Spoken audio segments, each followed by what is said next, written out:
Hi there, Wendy Harrington here, founder of Awakened Women Entrepreneurs, with 3 common challenges as to why people struggle to identify what they want. And I'm wondering if any of these resonate with you. So the first one, number 1, is they've never thought about it. They don't think about it. They just think about what they don't want. And they don't mean to do that. No one means to do that. But if we are not truly aware that what we think about, we bring about, then we are just unwittingly thinking about what we don't want. And I commonly find, it's one of the questions I always start with people when I speak to people, what is it you really want? And they often struggle, like 9 out of 10 people will struggle to tell me what they want, but they can readily tell me what they don't want. Is that you? It used to be me. So that's the first one, they've never thought about it. So if you don't think about it much, I encourage you to start thinking about it. Number 2, fear of failure. This one's huge, isn't it? Oh my God, this held me back for ages. Now, a fear of failure means that we kind of have this idea, well, if I don't dream too big, then I won't be disappointed. But here's the thing that hit me like a ton of bricks last year, because I suddenly realized, oh my God, I am living in disappointment because I am too afraid to go for it. So a fear of failure, we're trying to avoid the feeling of failure, but the feeling of not going for our dreams and goals and aspirations is as painful, if not more painful, than going for it and failing. And that ultimately there is no failure. It is simply learning, growing. How do you become expert at something? By doing it, right? So you have to fail.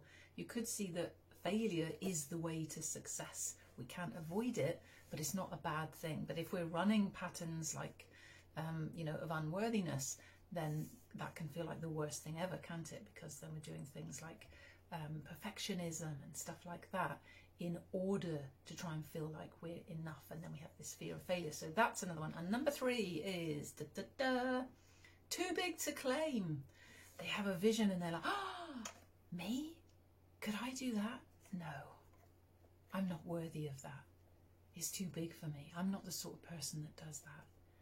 Is that you? Because it was me too.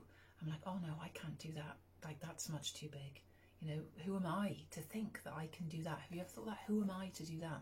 Who are you not to do it? Is the thing to come to. Who are you not to do it? There is that beautiful quote from Marianne Williamson about, our inspired by A Course in Miracles, that our greatest fear is the brilliance that we are. And it's really true.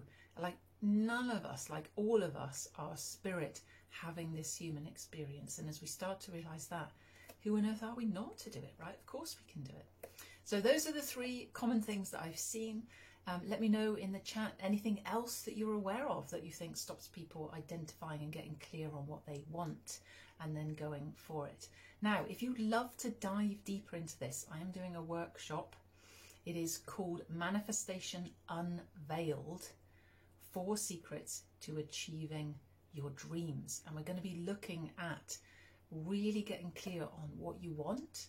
We're going to look at identity. This is one of the pieces for me that was just such a juicy piece of the puzzle last year. It's because it's more about who you are than how.